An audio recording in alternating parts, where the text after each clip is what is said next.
Welcome to Black Man Lab Live. We are here on Monday. What is today's date? All these days are turned into one day, man. I apologize. Monday, September 28th. We are excited to be here tonight. We have a great panel tonight with us. I'm going to be co-facilitating tonight with my man, Fred Parham, my brother. He's back. All those people I paid, Marty, worked out. There we go. glad to have you back with me, Fred. Also, we got my man, my brother from another mother, Molly Davis, who is normally the co-facilitator, is on the road, but he's here, and I was going to bring him into the space real quick. Molly? Maybe? He's having some technical difficulty. Oh, there he is. Molly, can you come on? You're on mute, brother. He's having some problems. So I'm gonna just there you are. I'm here. Okay. What up? Black Man Lab.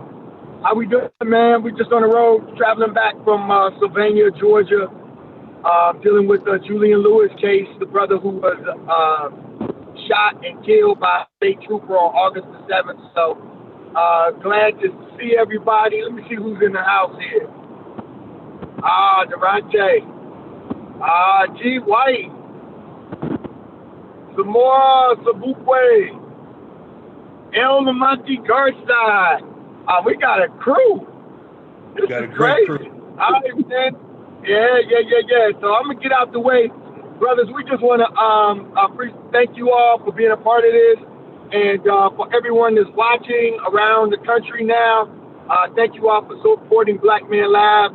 It's really about creating safe and sacred space for Black men in particular, but Black people in general, and we're just really appreciative of our ability to connect one to another and just to love each other. And that's one of the things that we don't talk about much or as much, but the need for us to love ourselves in a way that we recognize the sanctity and sacredness of Black life, in a way that, we build family, community, and as my brother G. White will say, start with your house, then take it to your neighbor, and then block by block, we're going to organize. So I'm going to turn it over to you, Marty, man. I don't know what my connectivity might be, because we on 16 on these in South Georgia. But thank you, Black Man Lab. Love y'all. I love you too, bro, man, and be safe, man, because those roads down there, we spent some time down there last week, and that's a separate and different kind of world down there, man. So keep yourself safe, man, and your head on a swivel. And from there, we'll keep pushing. But like Molly said, man, it's about love. It's about us as Black men coming together to find ways to continue to move our people forward, right? We know that we start with our community, and to Molly and Gary's point, start with our homes, which is kind of what we're going to discuss tonight. And then we move into our communities and to the country and into the world. To do whatever we can to make this world a better place, and we definitely need it now. So, with that, one of the things that we do, we have some traditions that we do. We start each week with making sure that we are in a space of accept and being centered and being allowed to take on information and do it unabashed and doing it in a way that we are opening ourselves up to what the Creator has for us. With that, we always start with my brother Fred, just getting us centered. And then from there, we're going to run to one of my other brothers here on the panel and a member of Black Man Lab as well, Brother Jared Grant, that will bring the ancestors into the space. We know that we stand on the shoulders of all those that came before us. So first, I'll start with Brother Parham. If you could get us centered. Absolutely, Marty. Glad to be back on the show, especially with this important topic at the forefront on our minds. I don't want us to miss anything. So, brothers, we're going to dispense with all of the struggles and trials of today and all of the anxiety for what is yet to come. And we're going to place ourselves comfortably in this moment. And how are we going to get there? Follow me.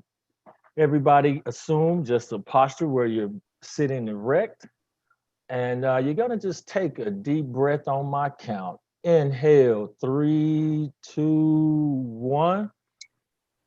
Exhale. Let those shoulders fall. Again, black men.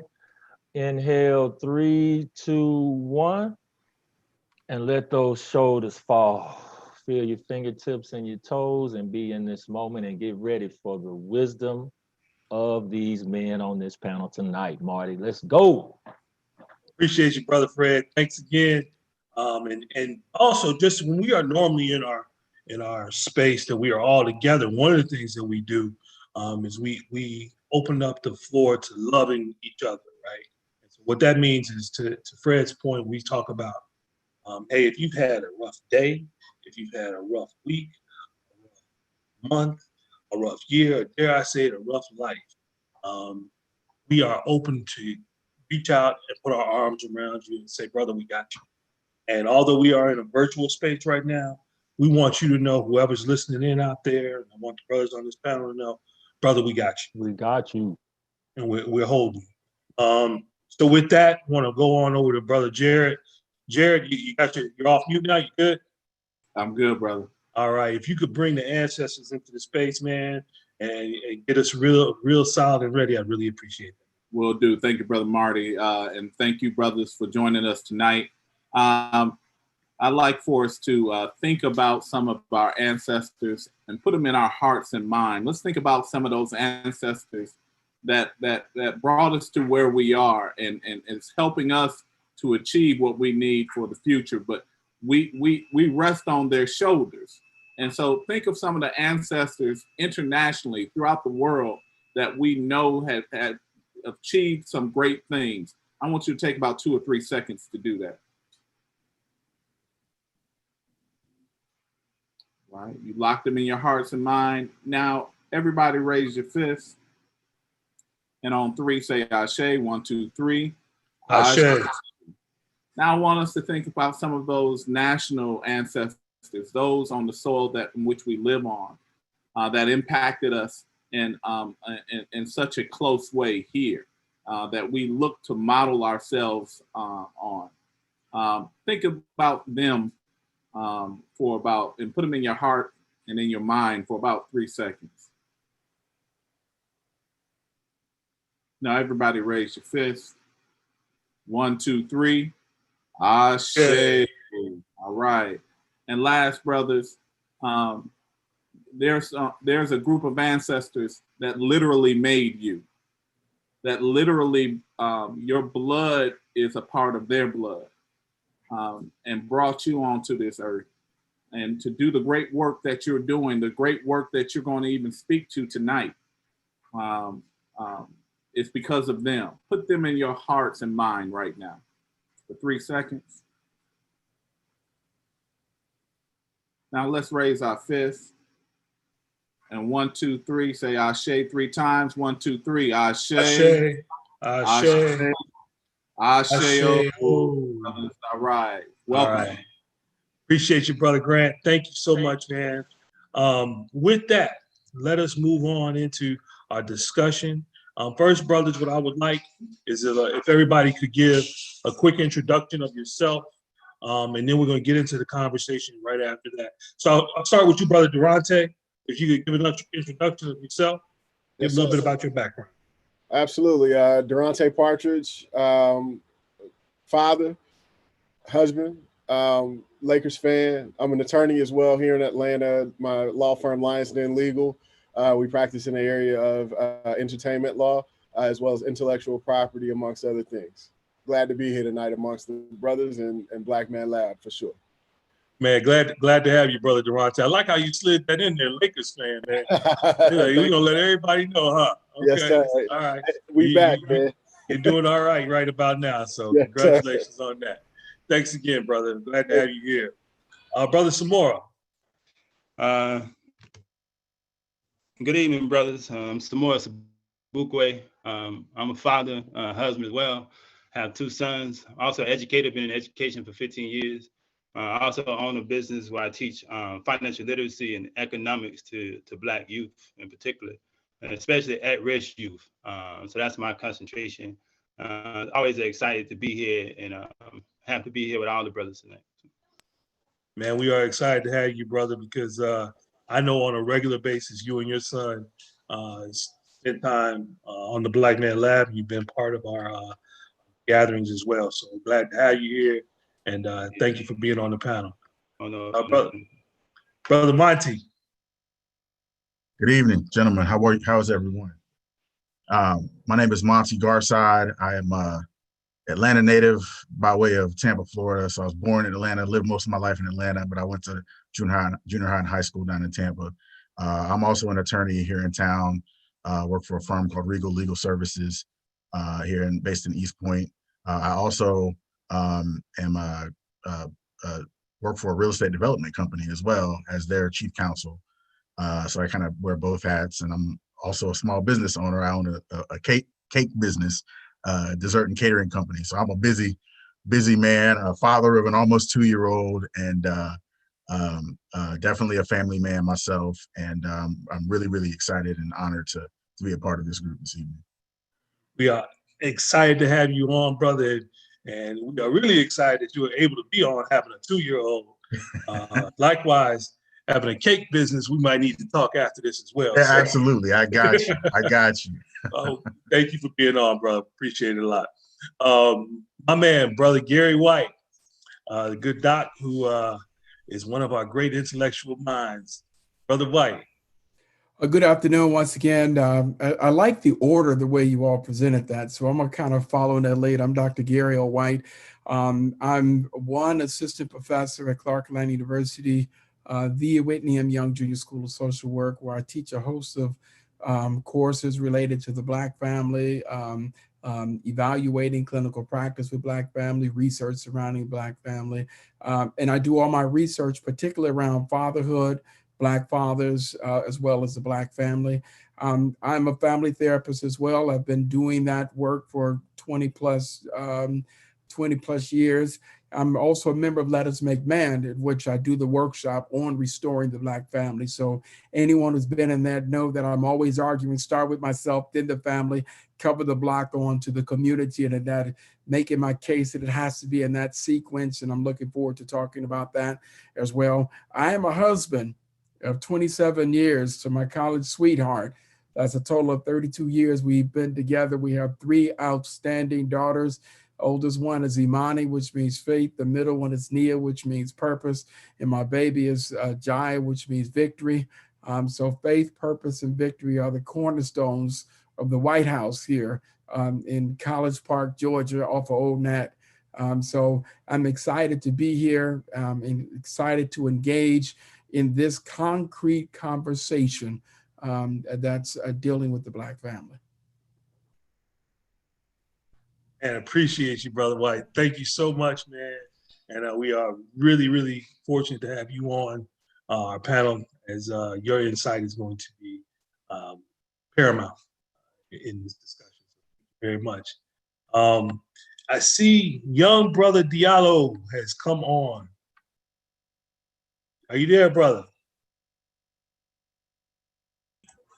Yeah, I'm right here. Hey, my man, how you doing?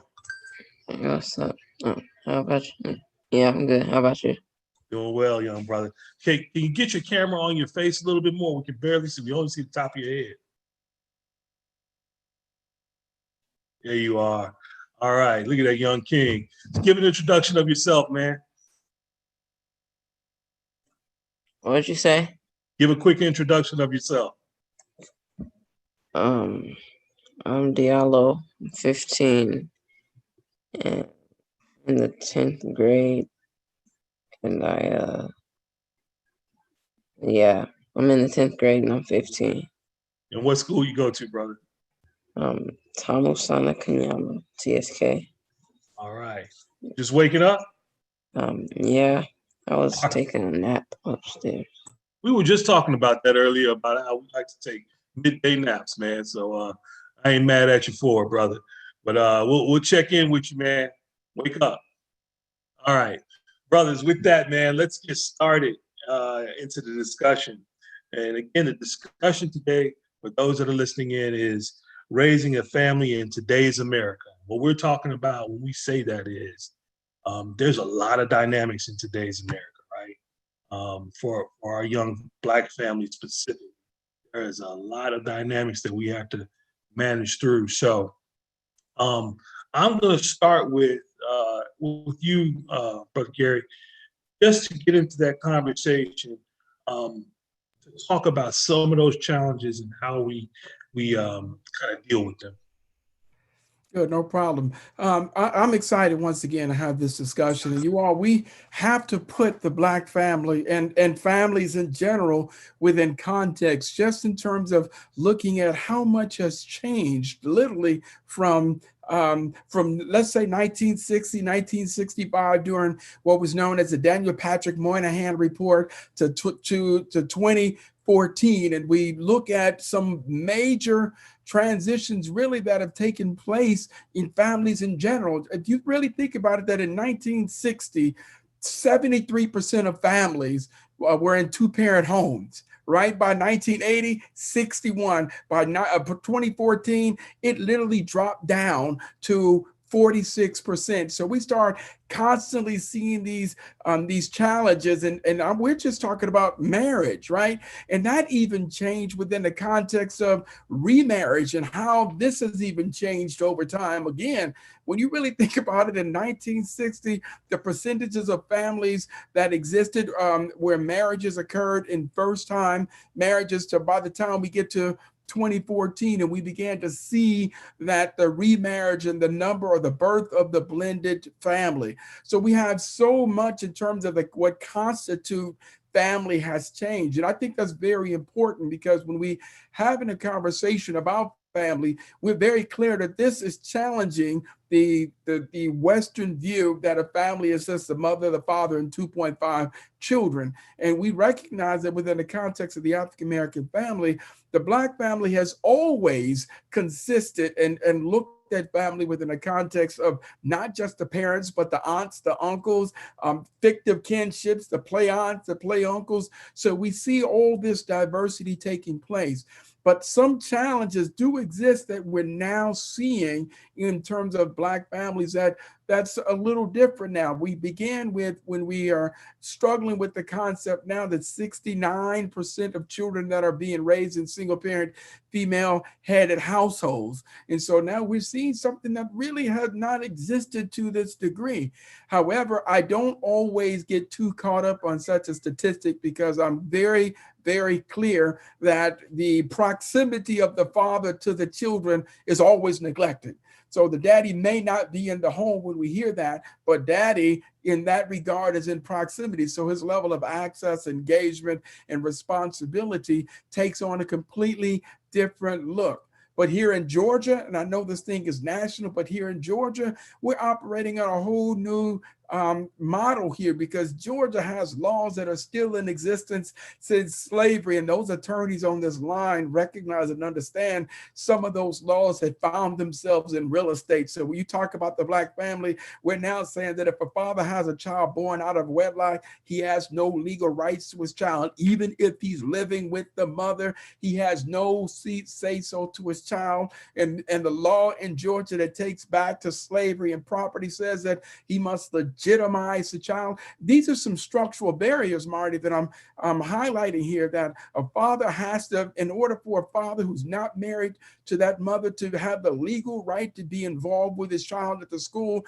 that he must convert that child from being illegitimate to legitimate through a process of legitimation. And even after he's legitimated that child and made that child have his legal last name, he still does not have the right to be physically involved in the child's life, because he has to then move forward and do what? He has to then get visitation rights. And so even if the father's living with the mother, for schools and institutions who have this preconceived notion that all Black families are are somehow hostile, then schools deal with whoever the primary parent is. So if a father shows up to the school, they've automatically put the mother's name on the list without the father. And so in order for him to have a right, oftentimes, even in some schools, he has to literally take with him, I call them freedom papers, that says he has the right literally to be in his child's life. So the structural impediments that we look at, I'm telling you, still exist today. And that's why oftentimes I make a big distinction between a single mother and a single parent. You have a lot of women out there who are masquerading as single parents, but the truth is they're just single mothers. Because if you are a single mother, that makes him a single father. But if you're a single parent, that means you're doing it all by yourself. And you got a lot of women who are not doing it by themselves. So we have several issues and challenges, structurally speaking, and then I'll double back later on. And when we talk about the Black family, just even in terms of some of us as Black men and some of the work that we have got to do, because some of us have taken the fight or flight concept to a whole new level. A little pressure, a little issue, and we want to bounce. So we have to take a look at all these issues in terms of understanding some challenges, in terms of having a greater appreciation for the Black family. So there's work that we have to do. And I've always said it starts with myself as a father and individual onto the family and pouring into the family, covering the block. The block means the men that are in your circle. And the challenge that we have is that we have a lot of brothers who have unhealthy people in their circle who are not there to support them. That's what I love about the Black Man Lab, because it's a circle. We are reconstituting the circle of Black men who are going to hold each other accountable within the context of our involvement. So start with myself, the family, cover the block, that circle of men that support us, and then on to the community. So there's something fundamentally wrong if you're doing great work in the community, but your children despise you. You have a strained relationship. So sometimes in this work, in terms of understanding the issues of the Black family, we've got to get brothers to retreat for a moment and focus on themselves and family. And that's what the Black Man Lab is doing. Man. Well, that was a great show, everybody. No, but Gary, man, that you said so much there that hits home, right? You're absolutely right. First and foremost, Black Man Lab was created solely for that reason, in that there's so many of us out there that are doing good work, right? We want to do well for our communities, and we want to do well for society. But so often in doing that, our own winds up getting dismissed to a certain degree, because the expectation in our mind is, well, they're good, they're with me, they're good, but the reality of it is that they need that nourishment as well. So I 100% agree on that. And then it was very interesting to touch on the difference between a single mother and a single parent. Absolutely. We hear that far too often. And I think that society, when I say society, I'm talking about the oppressive society, kind of manufactures that as well, when it comes to our community, that a lot of times our women are called single parents, when the reality is there is a father in the picture that doing the work as well as a parent. So it's really, really good to that. So appreciate that, and I'm sure we'll come back to much more. So thank you again. Oh, absolutely. Brother Durante, as you have, you have a family, and in today's world, talk about how you have had to pivot and move to make sure that you are doing all that you can to make sure that your family is home. I mean, especially as of recently, there's been a lot of pivoting and just alterations, with the construct of family. Both my wife and I are entrepreneurs, and our children are 6 and 2. One is in first grade, the other is not in school at all. She was attending daycare. So, one of the biggest adjustments we've had to make is just, how do we balance that? How are we at home every day and making sure that, our son is not getting behind in school. And then on, the flip side, making sure our daughter, is picking up all that she needs to pick up, and, that she is, um, staying afloat and staying abreast and, to everything that she needs to be.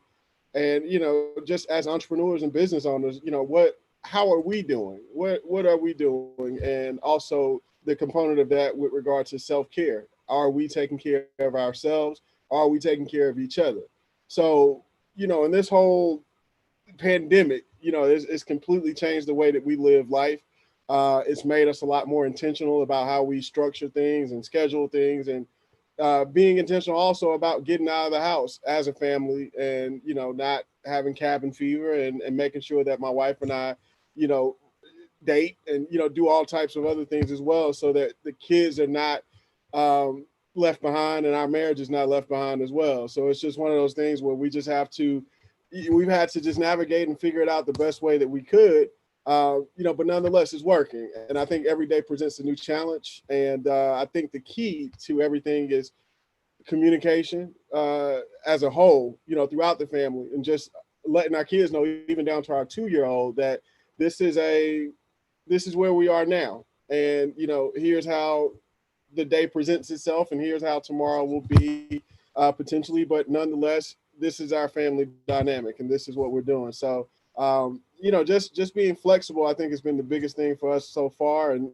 just communicating that flexibility as well, and trying to, self-care as much as possible. I think that's been the biggest thing that we've had to adjust to thus far, for sure.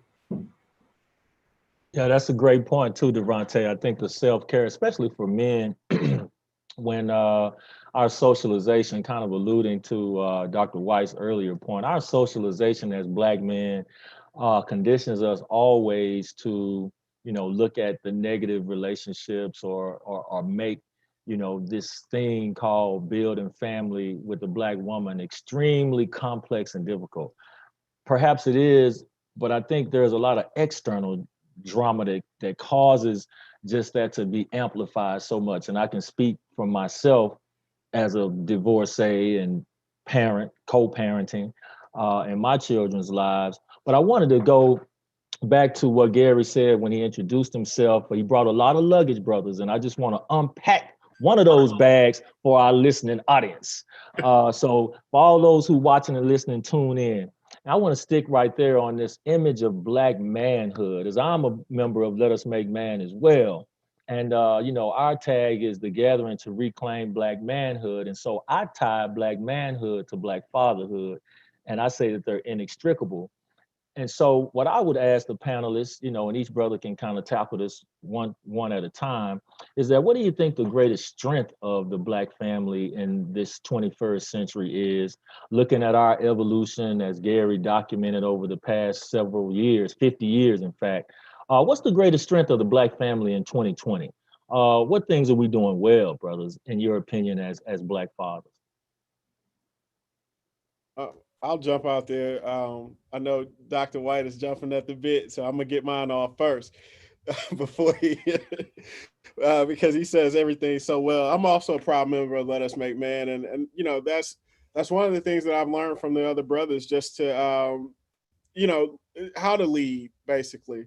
And in addition to leading, I think one thing that has happened as it relates to the evolution of family, for Black families in particular, mom has always been, everything within the household, and dad is always the one that goes out, makes the money and things like that. And while that is still true, there's a, I guess, notion that there's a lack of support in the home, and that mom is, to do everything. So I think one thing that I've seen in my circle that, my friends are doing, and, men that are close in age to me, they're present. You know what I mean? It's not just left up to mom to take care of the kids and things like that. I know some guys that, get in there and take care of home just as well as mom can. You know what I mean? So just kind of giving that extra support and working together, whether you are married, whether you are, co-parenting, brothers just really showing up and, being present. I think that makes a huge difference. And, that's one of the things that I love about my Let Us Make Man brothers, is that, all that are fathers are present. You know what I mean? And there's no slacking as it relates to that. So it just really pushes me to, continue to do that and be present as well. So that's one thing from me. Awesome, awesome. Other brothers, y'all want to weigh in? What are our strengths right now, brothers, in your opinion, as fathers, the Black family? Yeah, I would say that one of our strengths that I see is our level of commitment. One of the things I noticed when I came to the Black Man's Lab, just watching all these committed brothers to being invested not only into their children, but their families. So I think that our level of commitment has really grown. And I know we have all this negative stuff popping into our minds about Black men are not this, Black men are not that. But, I rock with some solid brothers and, including these brothers on this call. But I think our level of commitment has grown tremendously. And I appreciate being in these type of spaces where we can see brothers doing the work and brothers invested in their children and their families. So I say commitment is one of the things that we're doing quite well. Awesome. I think to your point, Samora, is that, when you see it, it makes you say, okay, that's okay to do. And that's the thing that I should be doing, and I think that Brothers of Let's Make Man, Brothers of Black Man Lab, and there's a bunch of other organizations out there. Yeah. And when we are present amongst ourselves, it becomes, for lack of a better term, contagious. And so often I think that society has diminished and demeaned what we are as Black men. It becomes psychological. You start believing it in some circles. That you start believing it. But then when you see groups of men like what we have right here on this panel, it definitely changes the paradigm and the thought process of how you think about yourself. I can look at Doc White and say, I can see myself in him. That gives me a different sense of self, right? If I can look at Durante and see, okay, he's like-minded like me, that gives me a different sense of self. So I appreciate your point, brother. Monty, you have any feedback on it? No, I was just to kind of echo and piggyback off of what has been said thus far. I think our awareness of our responsibility is something that has, at least within my circle, has really we've been able to focus in on the responsibility that we have, recognizing, understanding that we are under attack in a lot of ways, and understanding that there is very little we can do about those outside forces. But what we can do is be present, like Durante was saying, and be aware and take responsibility for showing our children what it's going to mean to be Black and navigate this world. I think that my parents' generation did everything that they could to provide me with the opportunities that they didn't have, and along with that, and this is not a knock, but along with that, sometimes meant shielding you from some of that pain and some of that, some of those outside forces that, if you're not careful, can confront you when you become an adult in a very real and sometimes tragic way. And so I don't plan to do that. And again, that's not a knock on my parents' generation, because I'm grateful forever and eternally grateful for what they were able to do for me and the choices that they made that changed the trajectory of my life. But I know that one thing I can do perhaps a little differently is make sure that my son is aware, as soon as he has the ability to discern between right and wrong and good and evil, is make him aware of who he is to me and his mother, but also who he is to the world. And those are not always the same thing, and he needs to be prepared for what that's going to look like. So I think our awareness of that reality is something that at least I have found and observed within my circle of fathers that I'm close with. I think that's something that we've all kind of understood in maybe ways that we didn't even a few years ago. I'm going to take a shot at it and say a few things that I think in terms of the strength of Black fathers and how it impacts the Black family. Number one, our resiliency. We are our history. So since the moment that we were kidnapped and brought to these shores as Black men and now fathers, we are resilient by nature. And so that resiliency we'll see when economic downturn, and we've learned to be resilient, because what have we seen? You know, when the unemployment rate hit 12% for Black men, that for us it was 15%. So the resiliency, even when I look at brothers like Monty and Durante, where you listen to how diverse they are, that's the resiliency as father. You have this man said that I am an attorney and I also run a catering service. So that resiliency is a type of thing that we see in terms of Black men. But here's what's very, very important as well, and that is there's a distinction. The research has constantly shown that Black men put a different value on fatherhood than our white counterparts. Here's what I mean. Our white counterparts have been socialized to be doers. They're doing, right? So a rugged individualism, the job, the competitive market, as long as the wife or somebody's there feeding them, putting food on the table, then they assume that the children are good. But for Black men, we put the value on being there. And I always tell people there's a big difference between being a father and doing a father. When you do fatherhood, that means that you didn't put food on the table, you made sure the bills are paid and all that. But guess what? You have a lot of fathers who do that work, but then their children say, you did all that, Daddy, but the being, I needed you to be there. So for Black men, the value we put on being there is critical. And I also like what you all said, we are at war in this image. This imagery in social media. You know, there's one thing worse than having low expectations of a Black man, and that is having no expectations. And so you know that's what it looks like, because anytime we do something in society, people look at it and look at it as being exceptional. So when my daughters were young, we were in the grocery store and I broke out a brush and put their hair back in a barrette, you see people clapping as if there was some stuff that I did that was exceptional. But that exceptionalism in terms of our caring, our commitment, and our consistency are undoubtedly the strengths of Black men as fathers. And guess what? I'm going to say this too. When I look at Diallo and the work and the responsibility that we have of moving the boyhood into manhood, these characteristics are things that we must ensure that we embed upon them so that they can not just be doers in terms of owning your own business, but beers as well in terms of being there. So I close by saying there's a difference between believing it and the be-lived experience. So what Black men deal with as fathers, it is our be-lived experience. We believe in it, it's our being, and we're living it as well. Yes, sir. Thanks. Hey, man, the conversation is great, man. And I love having this conversation because it opens up so much of what goes on, I think, in all of our minds, right?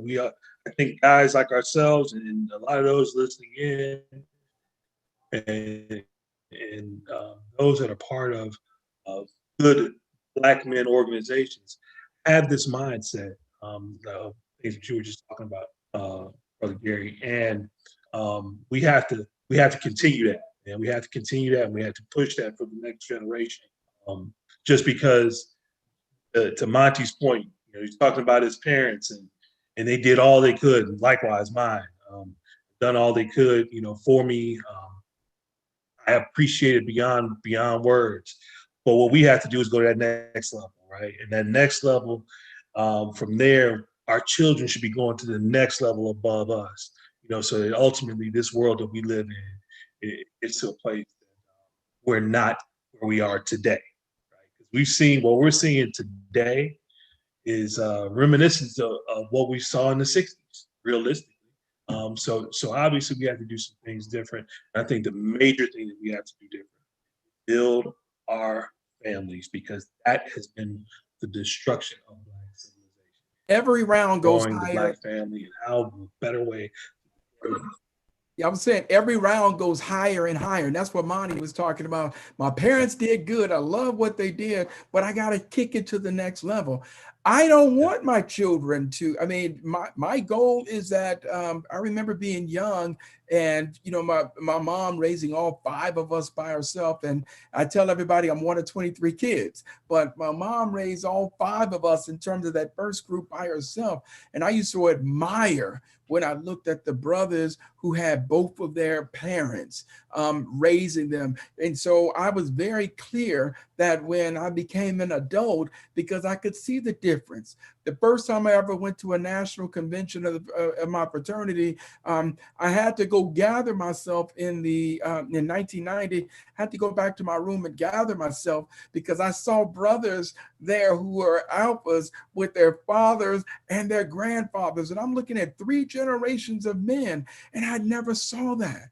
So I became very clear that when my turn came, I wanted to make sure that my daughters had all the education that their hearts wanted, and I've done. I had to make sure that I created the type of Black family that I wish I had as a child. And that if we can, when we are able to do just that as Black men, to say, guess what? This is the type of marriage I wish my parents had.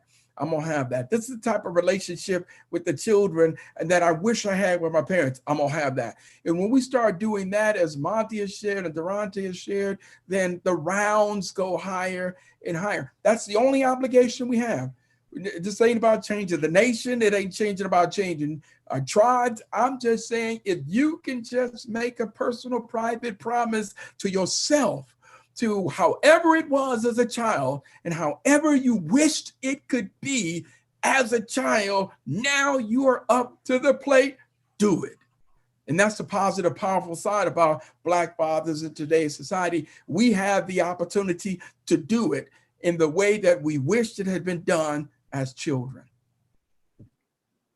Absolutely, absolutely, and that's it's the promise, right? That's the thing that keeps me going, and I think that keeps all the brothers that we have going is that promise of I push forward. If I do all that for me, I'm a little different than you. I have both parents, and God bless us, both still alive. If I could be as good as my dad and maybe a little bit better, and my son got a little bit more, my girls got a little bit more than that, we're gonna be all right, right? We're gonna be all right. So that's the promise, man. And that's what I think we as Black men and what the Black Man Lab is all about is building that. And somebody talked about leadership earlier, mentioned the word leadership. Leadership starts at home, right? We start with leading our home, then from there you can move out into your community, amongst your friends, wherever else. But it starts at home because you're also building future leaders, right? So, man, we go on and on. I'll start talking. That's not what I want to do. I just want y'all to talk. Young brother Diallo, you've been in Black Man Lab, you've been in the space. What do you think is the most important thing that you've gotten out of being in the space, but then also in terms of your family? What do you think is the most important thing for you?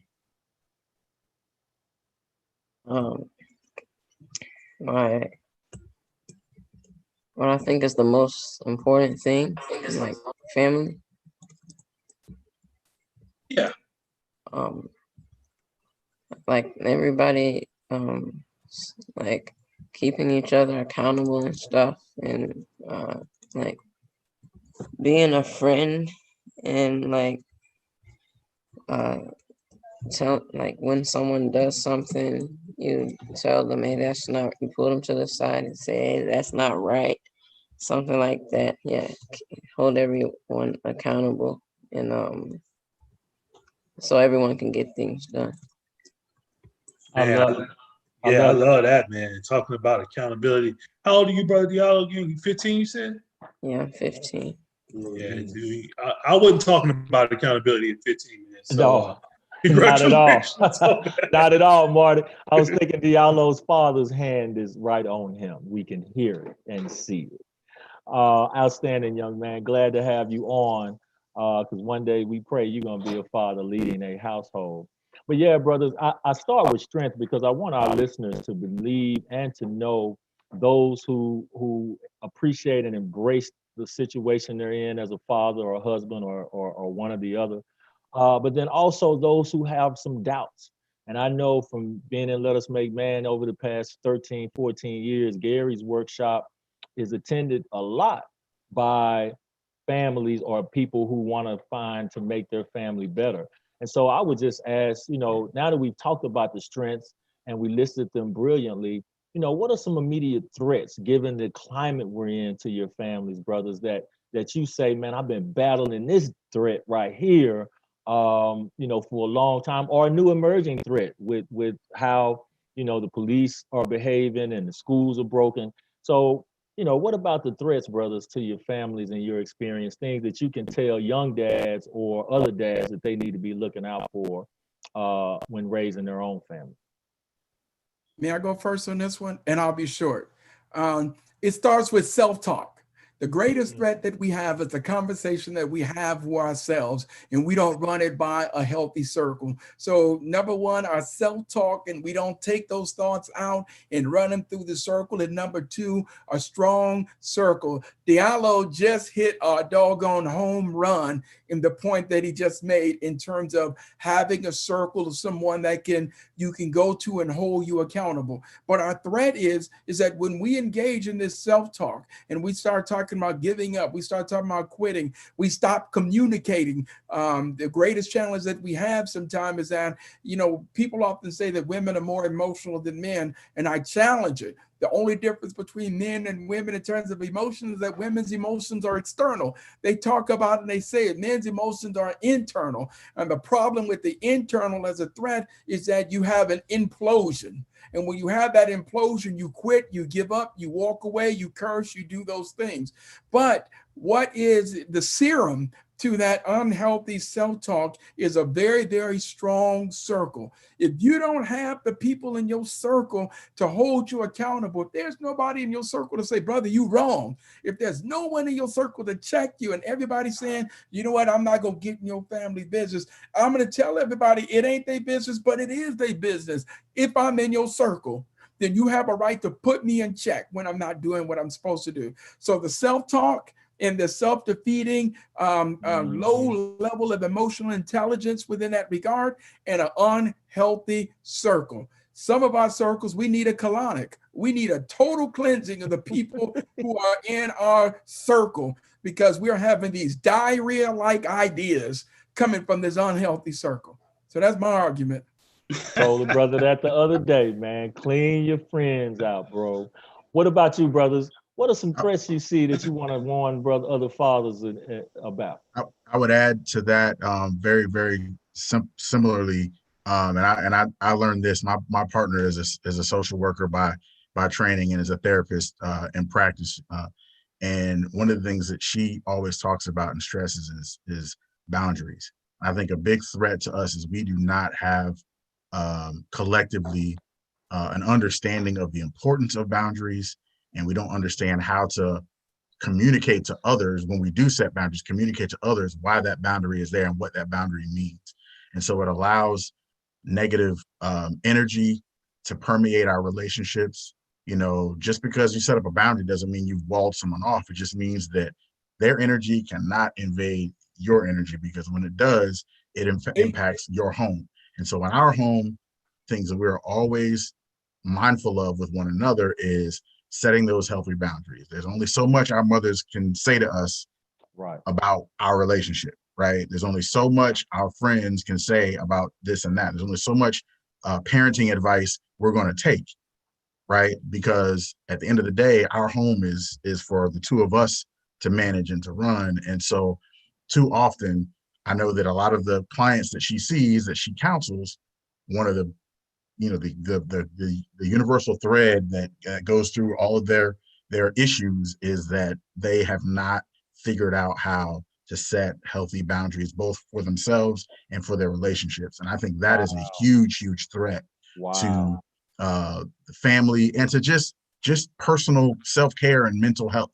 It really is. And if we can tackle that, I think we shoot ourselves way farther ahead than where we currently are.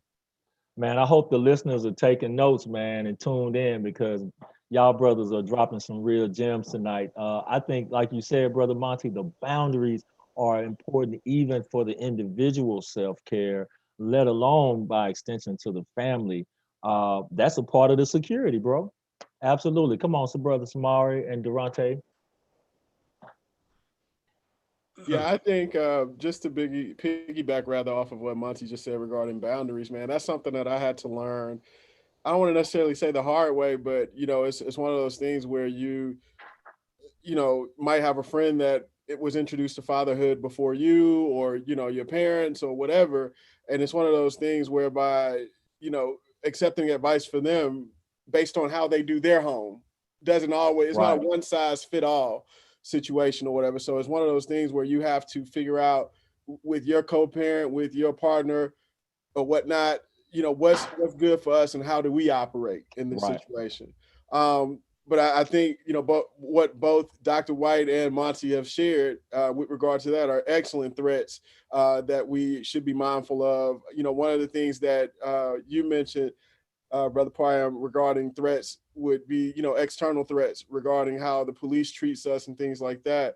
I have a 6-year-old, and I've introduced him slowly, to some of these issues that, I'm going out to protest for, and, things like that. So he can have an understanding as to why, but that's one of my biggest things right now is just what can I do now to make the world better for him, later, because, our walk might be a little bit different, later on, whereas with me, I was in a position where I had to maybe be street smart or whatever, you know what I mean, to kind of understand how those things operate, and raising my son a little bit differently so that he does not have to experience some of those things that I experienced at a young age. So how does that look to him? You know what I mean? So that's one of the biggest things, just kind of teaching him about those external factors and how they don't play a role in our house, and how he should address them, as he gets older, basically.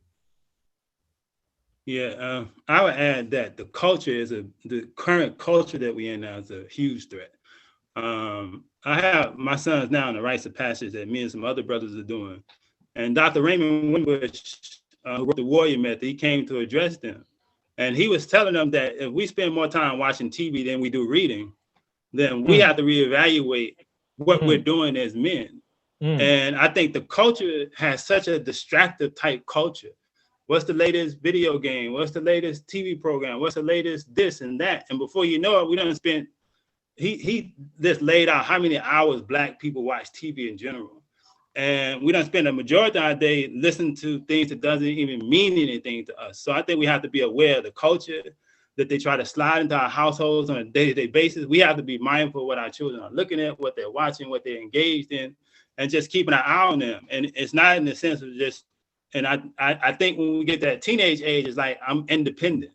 But at the same time, we want to make sure that our children are being held to a level of standards that they can grow up to be successful and good men like they see that they're around. So we want to get them to that place, and we have to be really aware of the culture that exists, that is a constant threat in our households, in our communities. And this being negative has been so popularized to where we think that being negative is cool. Negative is okay.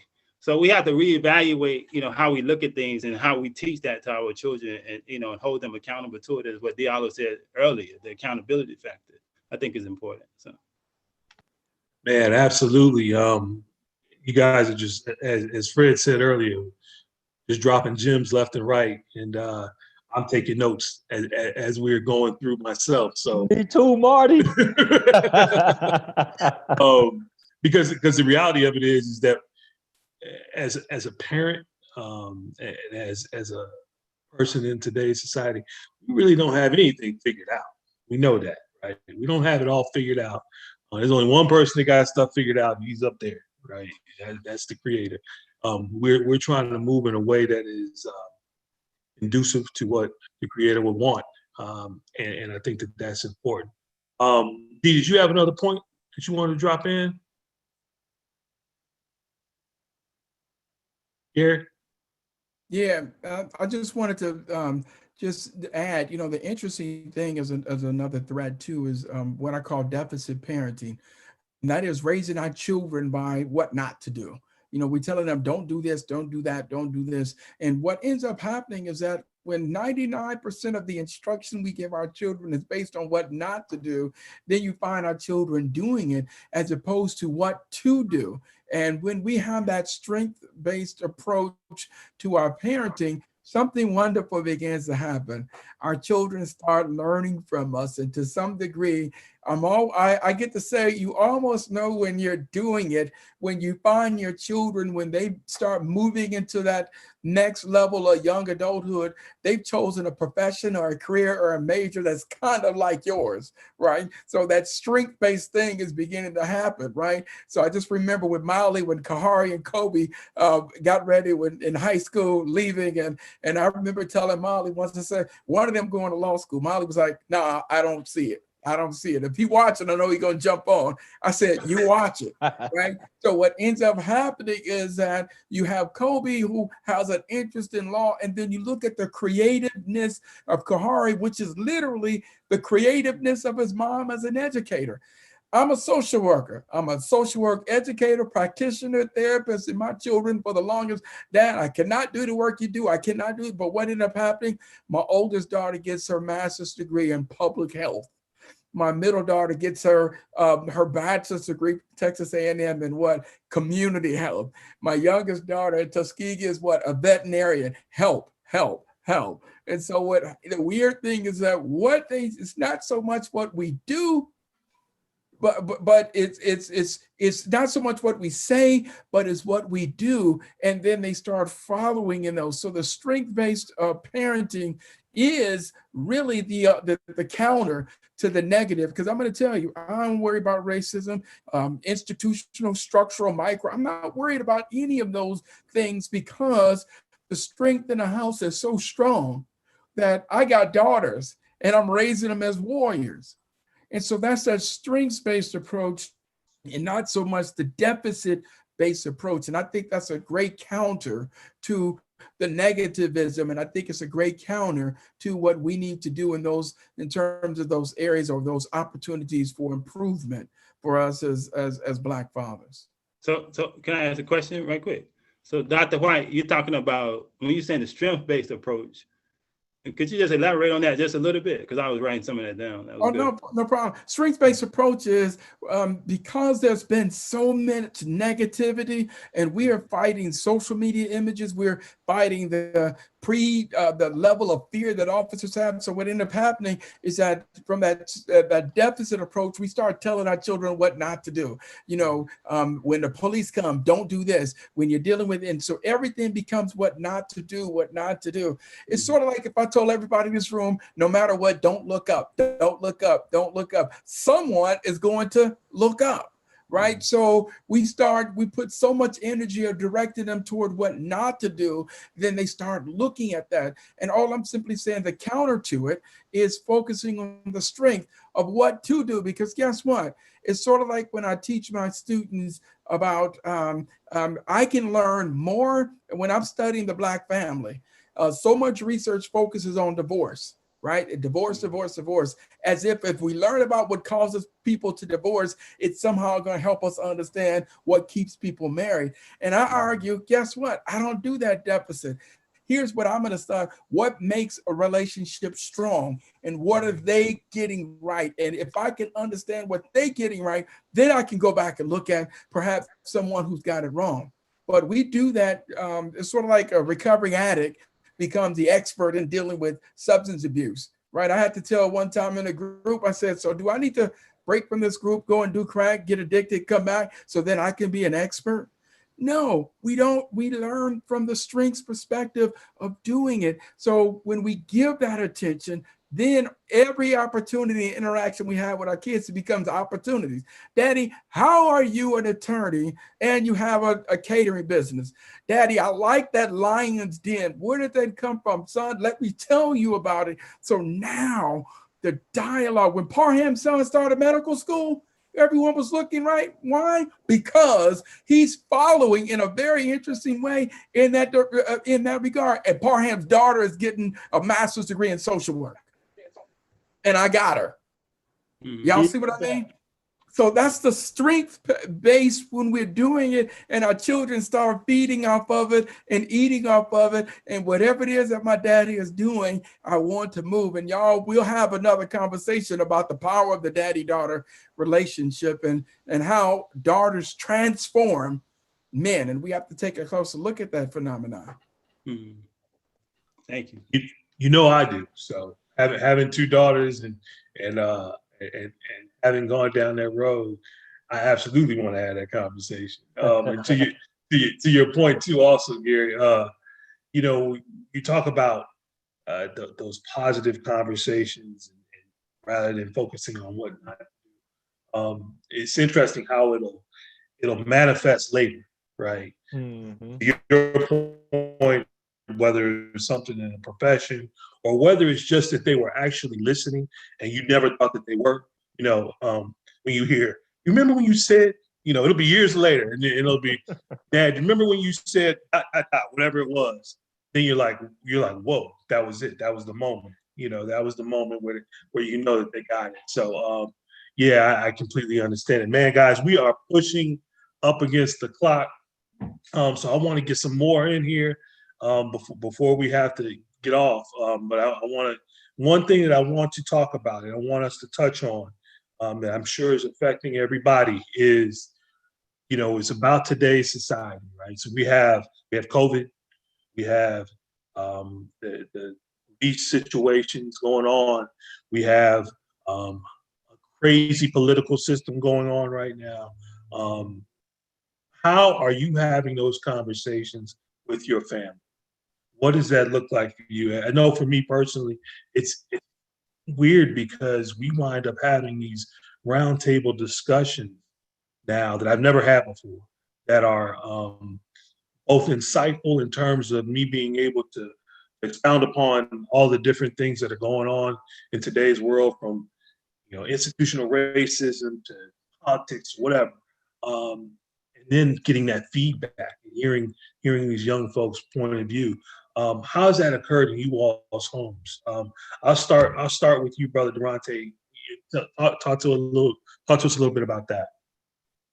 I think the biggest thing that we've done, because my son is 6, so he doesn't have the best understanding of what's going on, regarding uh, the political piece, but we are at least exposing him to it and just kind of teaching him about the bipartisanship of American politics and, who the players are as it relates to that, who Donald Trump is, who, Joe Biden is and things like that. So slowly bringing him along as it relates to that so that he can, have an understanding generally, um, what's going on. And they're also having some of those conversations in school as well. I was surprised to hear, that his teacher is teaching a little bit about government, and, things like that through social studies.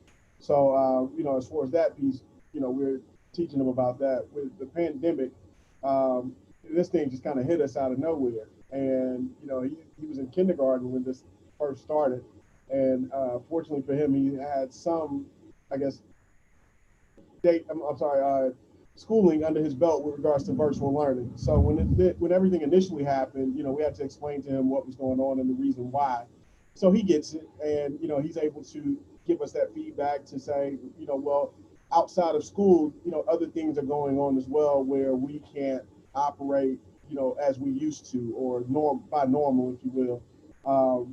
So it's just really open dialogue and just getting that feedback from him as a 6-year-old and trying to see from his lens. And then also my wife and I setting the tone as it relates to what are our values in our home and how do we see things and, what's our perspective, and not necessarily projecting that on them, but sharing our feedback with them as it relates to that.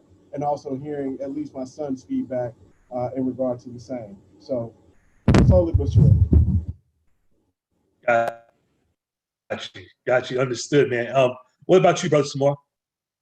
Yeah, like Durante, we're doing the same thing in terms of like the discussions, having discussions at night.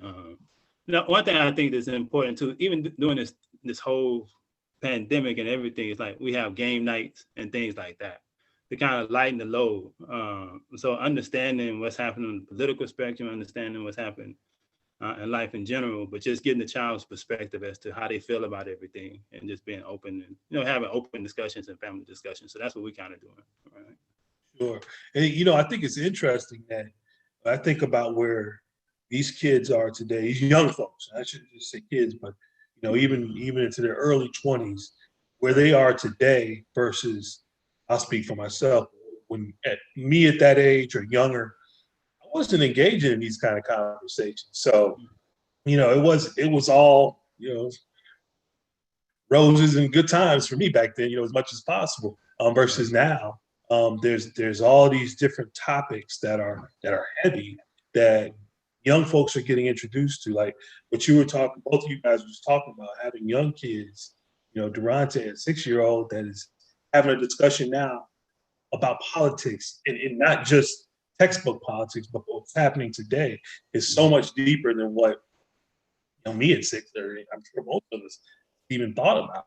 It was even in our parents weren't bringing us into those kind of conversations because they were doing what they had to do, at the time. So it's interesting that all this is occurring at the same time of COVID. So it puts you in this kind of for lack of a better term, bubble. Right. It provides the opportunity for us to have these conversations. I agree. Brother Monty, what about you? So it's a little different in our house because our son is he's not quite 2, he'll be 2 in a couple of months. So he has no understanding or appreciation for what's going on. God bless him. But right, yeah, that innocence. But you also, you all remember when your children were young, like literally every day you can see them becoming a different person and knowing more and understanding more and becoming more curious and more independent and all that. But what we've done is we have been purposeful about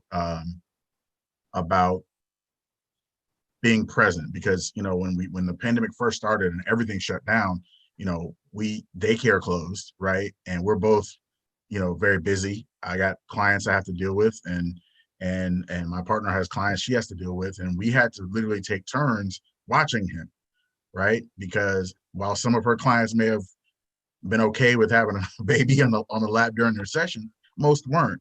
So that meant that we had to make a lot of sacrifices for one another, so that we could make sure that he was not an afterthought all day, because kids understand those things.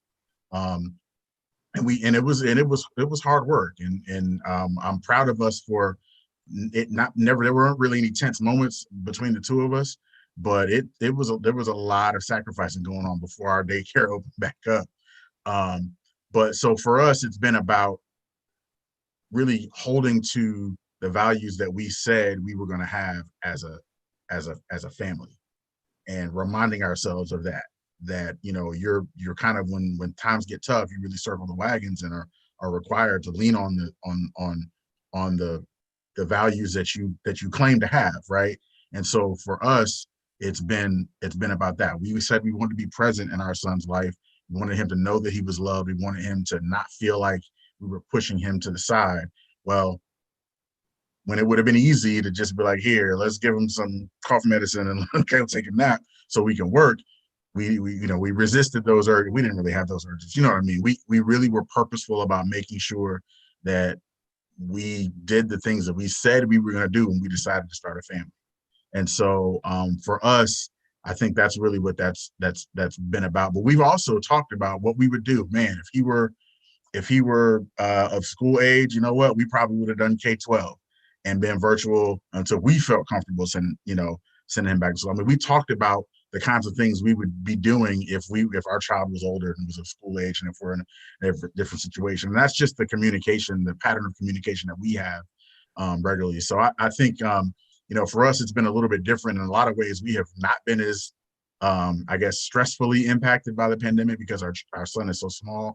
But in other ways, we've had to, because he's not as independent as a 6-year-old or a 7-year-old, we've had to, really lean on one another to make sure that there aren't any gaps in his development and in our presence in his life. So that's great stuff. And to your point, it's that period of time, right? That early period, that newborn to probably 3-4 years old, it goes by so fast, man, and it's so intense that what you're talking about right now is of utmost importance. That level of being present is probably one of the most important things that you have starting out, because it sets the tone for you going forward. But then also, I think personally, I think that what that does for you as a parent is unprecedented. You know, you it's such a short period of time. It goes by like that.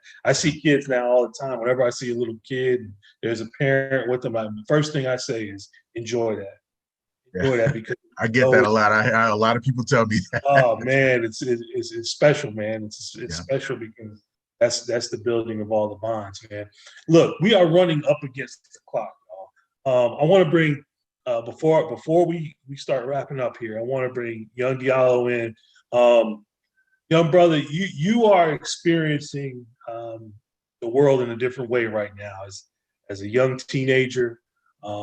You're in the middle of the pandemic. You're going to school differently. You're seeing stuff on the news all the time. A lot of negativity in the world going on.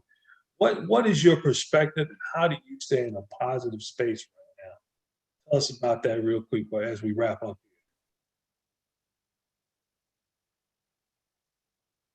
You're on mute, y'all. Yeah, could you say the question again? It's loud here. Sure. So how are you dealing with all the things that you are seeing today, right now in society, right? You had a pandemic we're dealing with, so I'm sure you're probably doing school virtually. We also are seeing all kind of negativity on the news all the time. Tell us about that. How are you staying positive there?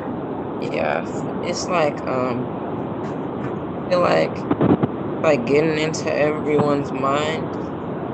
Like we're not thinking of like everyone's not thinking about what's the real problem here, because we still got something that's like going or happening in the whole world, and we're like still fighting, and like all of us are dying now. It's not just like Black people from brutality and everything, and I'm not saying that that's justified, but I'm saying that Corona has messed with people's minds, and online school is bad.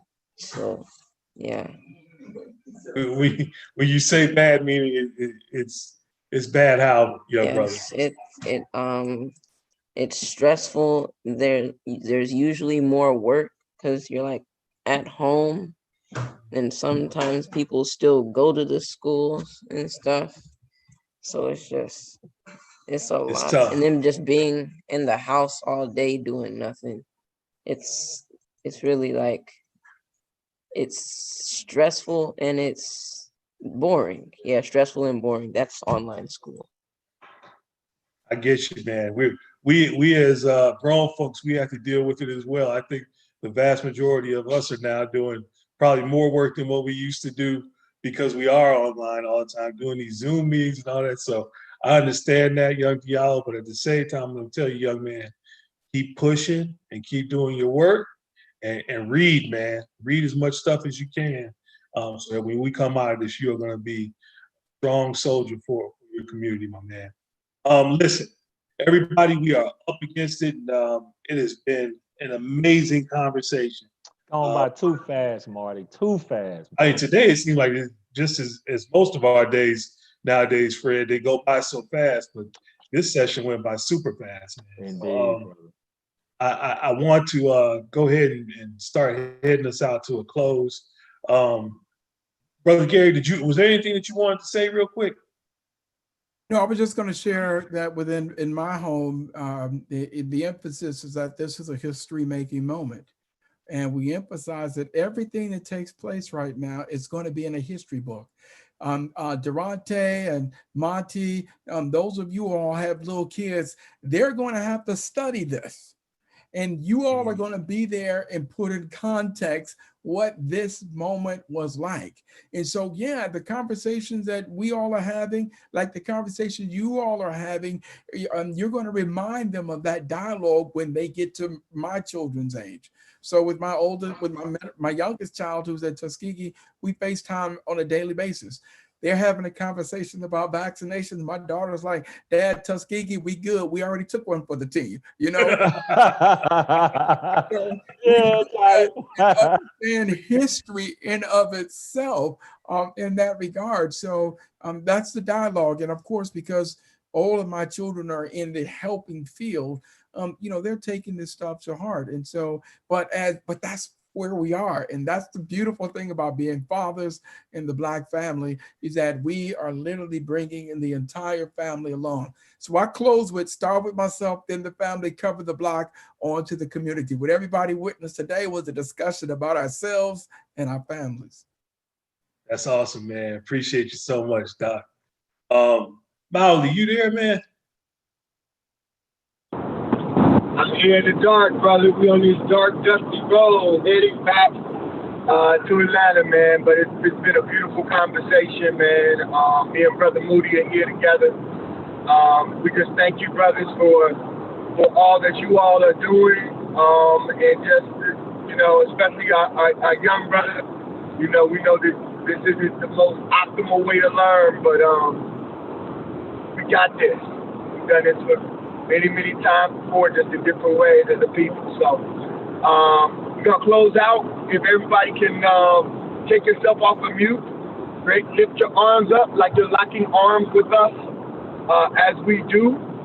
And what we say, and if you would repeat after me, this is something that was given to us by Queen Njeri Al-Ghani, one of she's an ancestor now, a beautiful spirit that walked this earth in the area of Atlanta. She's originally from Detroit, and she would tell us, and you can repeat after me, I am a link in this chain. I am a link in this chain. And it won't break here. And it won't break here. I am a link in this chain. I am a link in this chain. And it won't break here. And it won't break here.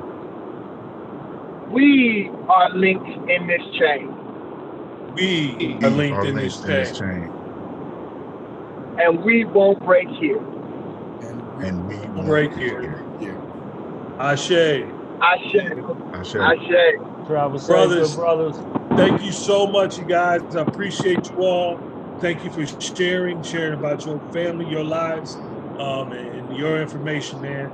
It's what we gotta keep doing. We gotta keep pushing together and stay linked. Stay linked in this chain. So thank you all, man. Love y'all. Love y'all too. Peace, fam. Peace, brothers.